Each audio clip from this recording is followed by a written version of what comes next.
한국의 주변국들이 한국을 놓고 느닷없는 주장을 하며 이목을 끌고 있습니다. 그런데 이들의 모습 때문에 오히려 큰 반사이익을 보는 정황이 나오고 있어 궁금함을 갖게 합니다. 세 가지 케이스를 살펴보겠습니다. 첫 번째, 일본의 자신감과 새로운 타이틀. 또 일본이 한국 때문에 새로운 움직임을 보이고 있는데 이번에는 한국을 저지해야 한다는 의견이 나왔는데요. 이것은 일본이 방역 모범국이라는 새로운 타이틀을 들고 나오고 있는 정황과도 일맥상통하고 있습니다. 왜 그러한 일이 생기고 있는지 살펴보면요. 우선 일본은 한국보다 방역 시스템을 취약하게 준비해서 문매를 맞고 있는 상황입니다만 의외로 미국이나 유럽보다는 확진자도 덜 나오고 잘 버티는 모습이 나오고 있습니다. 지난주 도쿄의 하루 코로나 확진자는 5명인데 아무리 검사율이 낮더라도 적은 수치긴 합니다. 이것은 일본이 방역을 잘해서라기보다는 또 다른 데 이유가 있다는 주장도 나옵니다. 홍콩의 S&P는 이에 관해서 아시아는 비만율이 낮아 상대적으로 괜찮고 비만율이 매우 높은 서양은 취약하다고 보도했는데요. 영국 에든버러 대학, 리버풀 대학 등은 런던 공동 연구팀이 영국 내 166개 병원의 코로나19 환자 17,000명을 상대로 벌인 이런 내용의 연구 결과를 의학 논문 사전 공개 사이트 매드 아카이브에 게재했습니다. 비만한 코로나19 환자가 그렇지 않은 환자보다 치명률이 더 높았다는 내용이 주된 연구 결과였습니다. 따라서 동북아시아 지역은 평균 비만율이 5에서 7%가량인데 유럽, 미국 등은 30%를 상회하므로 훨씬 힘들다는 것이죠. 물론 일본은 검사율도 낮고 제대로 된 통계를 못 낸다는 목소리가 다방면에서 들립니다만 미국 같은 난리는 확실히 덜 나고 있습니다. 일본은 방역 허점으로 통계에 드러나지 않은 숫자가 많다고는 하나 표면적인 숫자는 안정세로 들어가서 일본도 안심하고 있습니다.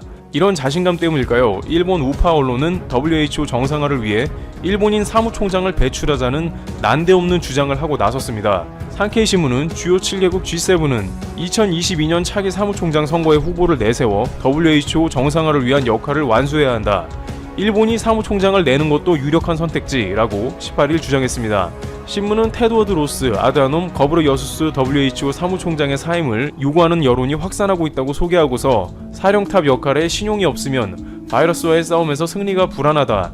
그렇다고 비판만 하고 있으면 아무것도 바뀌지 않는다며 이같이 썼습니다. 산케이는 일본이 의료보험이나 의약품 개발 등 보건 의료 분야에서 세계 유수의 수준이며 개발도상국의 의료 지원 경험이 풍부하고 자금력을 갖추는 등 인류 전체의 건강에 공헌 가능한 요소를 갖추고 있다며 이같이 주장했습니다. 그런데 역시 이 같은 움직임의 이유 중에는 한국도 있다는 것입니다. 산케이는 이미 차기 사무총장 선거에 한국이 코로나19 대책에서 세계적인 평가를 얻었다며 후보자를 내려는 움직임이 전해지고 있다며 즉시 일본 총리 관저에 사령부를 설치해 정부가 한 덩어리가 돼 G7 각국 등의 지지를 확보할 필요가 있다고 덧붙였습니다. 결국 한국이 WHO 사무총장이 되는 것만큼은 막아야 되지 않겠느냐는 의견이 제기되고 있는 것입니다. 총리 관저까지 사령탑을 설치해서 한국 WHO 사무총장을 저지하자는 것은 전 세계에 유례없는 이상 행동일 것입니다. 그러나 이미 일본은 한국에서 WHO 사무총장을 배출할 가능성이 높다는 조짐을 다양하게 느꼈을 것입니다. WHO는 세계보건기구 최고 의결기관인 세계보건총회 WHA에서 문재인 대통령에게 기조연설을 요청했습니다. 한국 현직 대통령으로는 최초로 있는 일이며 그만큼 WHO에서 한국이 방역 모범국이라는 것을 인정한 겁니다. 일본은 자존심을 구겼습니다. 지난 크루즈 사태 때 WHO에 1,000만 불가량을 지원하는 등 많은 도움을 줬음에도 불구하고 정작 WHO는 한국을 신뢰하면서 많은 전문가들은 한국에 집결해서 각종 노하우를 배워가는 상황이 연출됩니다. 또한 최근 설문조사에 의하면 아베 내각 지지율이 33%까지 떨어져 국내에서조차 방역 관련 민심은 싸늘합니다. 하지만 일본은 이제 새로운 방역 모범국을 스스로 부여하며 이러한 상황을 적극적으로 개선하고자 하는 것입니다. WHO 총장이 일본에서 나오면 이전 총장이 했던 것보다 훨씬 잘해낼 수 있다면서 기회라고 말하고 있는 것입니다. 그렇지만 이번 팬데믹 사태는 역사상 가장 위중한 영향력을 끼치고 있기 때문에 일본의 G7 설득이 잘 될지는 미지수이며 대한민국이 전 세계에 끼친 노하우는 엄청난 것이었기에 과연 한국을 밀어내고 WHO 총장에 앉을 수 있을지는 불확실합니다. 네티즌들은 방역을 잘한 건 한국이며 WHO 사무총장이 한국에서 나와야만 세계 방역에 제대로 기여할 것이라는 의견입니다. 두 번째, 한중 둘 다 전 세계 의료 기여했는데 평가가 갈리는 이유. 한국과 중국은 이번 팬데믹 상황에서 전 세계를 가장 많이 의료 지원을 한 놀라운 기여를 보여주었습니다. 그런데 전 세계 각국은 한국과 중국에게 각각 전혀 다른 반응을 보이고 있어서 왜 그런지 궁금해지는데요. 한국은 진단키트 부분에서 매우 뛰어나 주목을 받았는데 PCR 진단키트는 정확도가 높아 인기가 매우 높습니다. 또한 한국의 동선 추적을 통한 확진자를 가려내는 방법 등의 노하우는 K-방역으로 전세계 표준이 될 전망입니다. 그 가운데 한국은 6.25 참전용사나 입양인들에게 마스크나 진단키트를 우선적으로 지원하기도 했습니다. 기술력도 좋은데 인류애까지 있는 모습을 보여준 것이죠. 또한 초반에 대량으로 확진자가 발생한 것을 그대로 전세계에 노출하면서 초반에 한국은 입국 거부를 당하는 일이 속출했는데 결국 이러한 조치는 한국이 정직하고 투명한 국가라고 알려져 전화위복이 되면서 진짜 방역이라는 인상을 심어줬습니다. 전세계 각국은 자국이 패닉에 빠져있는 와중에 한국을 보면서 위안을 삼고 방역 공유를 요청해왔습니다. 한편 중국도 전세계 공장답게 각종 의료 장비를 생산해 어려움에 처한 곳에 수출하며 방역의 역할을 감당했는데요. 문제는 이 와중에 등장한 중국의 자화자찬격의 태도는 전세계로 하여금 분통을 터뜨리겠습니다. 중국이 너무 과하게 자국에서 남들을 돕고 있다면서 가짜뉴스까지 양산하고 있었던 것이 문제가 되었습니다. 특히 이탈리아에서는 그라지에 차이나, 고마워요 중국이라는 게시물이 상당히 퍼져나가는데 알고 보니 중국 페이스북 가짜 계정에서 무작위로 생성된 게시물이었고 이탈리아 당국은 중국에게 우리는 오히려 피해를 입었다고 분통을 터뜨렸습니다. 또한 전세계 각국에서 마스크를 지원했다면서 관련 사진을 대대적으로 보도하는 등의 행태를 보였는데 사실 중국은 마스크를 500억 개가량 수출하면서 의료장비로 막대한 이득을 챙긴 것으로 판단됩니다. 중국 관영 글로벌타임스는 5월 1일 기준 중국이 해외에 수출한 마스크는 500억 9천만 개에 달한다면서 중국은 세계 방역을 위해 의료 물자 생산 분야에서 공헌했다고 전했습니다. 중국은 마스크 외에도 이번 코로나19 발생 기간에 방호복 2억 1,600만 벌과 의료용 고글 8,103만 개, 적외선 체온계 2,643만 개, 수술장갑 1억 4천만 켤레를 수출하면서 팬데믹에도 불구 4월에 중국 전체 수출량이 오히려 증가하는 데 기여했습니다. 자신들이 무상 지원은 어느 정도 했습니다만 벌어들인 막대한 이익에 비하면 일종의 생색내기였던 것입니다. 게다가 최근까지도 세계 각국이 중국에 수입한 물품은 상당 부분 불량이었던 것으로 판단되고 있습니다. 최근 중남미는 코로나가 들불처럼 번져가면서 중국의 마스크 등 각종 의료 물품을 수입했습니다. 파라과이 매체 ABC 콜로르에 따르면 이날 파라과이 보건부는 중국의 물건값의 30%를 미리 지급하며 의료 장비를 수입했으나 대부분에서 불량이 발견되었습니다. 방호복은 주문한 레벨보다 낮았고 침대도 각도 조절 기능이 주문한 사양에 못 미치는 데다 매트리스가 빠진 채로 왔다고 당국은 설명했습니다. 마스크도 약속한 브랜드가 아닌 엉뚱한 제품이 도착했습니다. 또한 스페인, 캐나다, 핀란드, 인도, 필리핀 등 곳곳에서 중국산 의료품이 반품되거나 사용이 중단됐습니다. 이러한 중국 당국의 수출 물품 관리는 자국의 큰 마이너스 요소가 될 것입니다. 무역에 있어서 한번 신뢰를 잃으면 일종의 블랙리스트에 올라가서 거래를 꺼리게 되는 데다가 이 같은 팬데믹 상황에서는 더욱더 큰 상처를 남깁니다. 여기에 중국의 행보는 자신들은 한국과 같은 방역 모범국이라면서 한국과 적극 협력하자는 것으로도 발전합니다.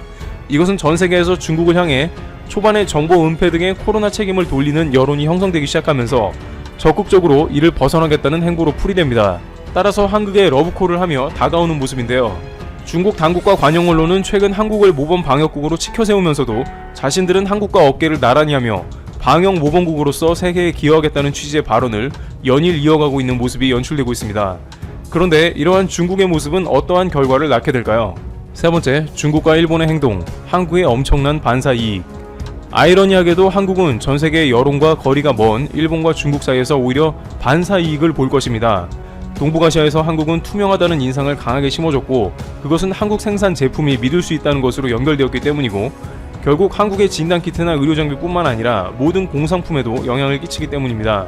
무역 일선에서는 최근 해외에서 한국산 제품이 특히나 인기몰이를 하고 있다는 구체적인 자료를 제시합니다. 15일 한국무역협회에 따르면 코로나19로 인해 올해 1분기 한국의 전체 수출은 부진했으나 우리나라가 방역 모범 사례로 주목을 받으면서 청정가전, 의료용품, 의약품, 위생용품, 건강보건식품 등의 수출은 오히려 호주세를 보였다고 합니다.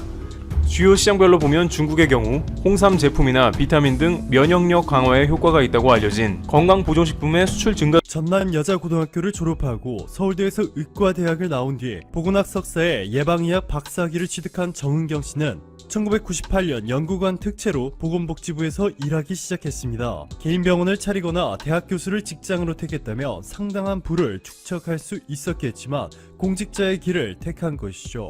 2015년 박근혜 정부 당시 정은경 씨는 질병예방센터장을 맡았는데요. 메르스 확산을 막지 못했다는 이유로 징계를 받았습니다. 당시 정은경 씨는 중앙메르스관리대책본부에서 현장 점검 반장으로 역학조사 과정을 진두지휘했고 공식 언론 브리핑을 비롯해서 감염 예방 지침서 수립 등 방대한 양의 업무를 동시에 수행했습니다. 그런데 당시 가장 큰 문제점은 박근혜 전 대통령이 권한을 전문가 집단인 질병관리본부에 위임하지 않고 단순히 대통령에 보고하는 정도의 자문기관 취급을 했던 것이죠. 아무런 권한도 갖지 못했다 보니 새로운 방역 대책을 세우거나 전략을 만들려 해도 수많은 보고 단계를 거쳐야 했고 이 과정에서 여러 비전문가들과의 의견 충돌까지 더해지면서 골든타임을 놓친 한국은 결국 이렇게 최악의 결과를 얻었습니다. 메르스 발생 국가인 사우디를 제외하면 한국이 가장 많은 메르스 확진자를 기록했습니다. 사우디 주변국들과 유럽, 미국, 아프리카, 아시아 모든 국가들의 확진자 수를 합해도 34명에 불과한데 한국에서만 186명의 확진자가 발생했으니 정말 끔찍한 결과죠. 결국 박근혜 정부는 당시 정은경 씨를 비롯한 질본 고위 공무원들의 정직 처분이라는 중징계를 통보했습니다. 긴급 상황임에도 전문가들의 권한을 위임하지 않고 이들과의 소통을 포기한 박근혜 전 대통령은 자신의 잘못을 인정하는 대신 질병관리본부가 이를 잘 못했다 라는 식으로 몰아간 것이죠. 자, 그런데 이때부터 2년이 지난 2017년 7월 문재인 대통령 취임 후 정은경 씨는 질병관리본부 최초의 여성 본부장으로 특급 승진을 하게 됩니다. 세계적으로 가장 영향력이 큰 일간지 월스트리트저널은 정은경 본부장의 진짜 영웅이라며 정은경 본부장의 침착함, 정보에 근거한 분석, 솔직한 언급과 일관성이 대중들에게 강력하게 파고들었다. 사람들은 본능적으로 정은경 본부장을 신뢰하게 되었다. 극찬하였습니다. 2년 전 메르스 때는 박근혜 전 대통령이 중징계를 했던 인물 정은경 본부장의 이번에는 진짜 영웅이 된 것인데요. 같은 인물이 2년 만에 이렇게 다른 평가를 받는 것에 대해서 미국 대표 언론 CNN이 정확하게 짚어주었습니다. CNN은 텔렌스 켈리 영국 버킹엄대 인상생화학 교수의 말을 인용해서 한국은 전문가의 의견을 경청했다. 문재인 대통령은 전문가의 목소리에 귀를 기울여 이번 위기를 잘 극복했다. 그에게 배워야 한다 전했습니다.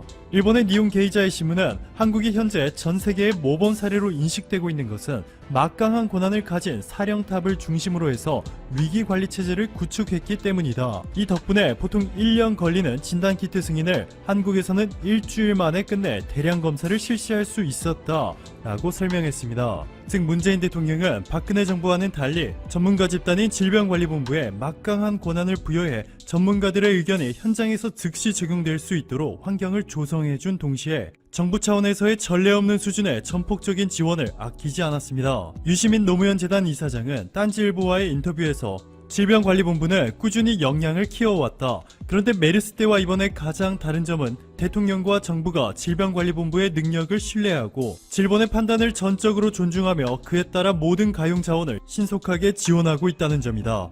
최근에는 정은경 본부장의 단발머리에도 관심이 집중되고 있습니다. 니혼 게이자의 신문은 동그란 안경이 트레이드 마크인 이 여성이 짧은 머리로 바꾼 것은 머리 감는 시간을 아끼기 위해서 라면서 한국에서 첫 확진자가 나온 지난 1월 20일부터 지금까지 단 하루도 쉬지 않고 일하고 있다. 최근 들어 부쩍 수척해지고 흰머리가 증가하자 응원의 메시지가 끊이지 않고 있다 전했습니다. 최근 청와대 보건의료혁신 태스크포스는 질병관리본부의 승격을 본격적으로 논의하기 시작했습니다.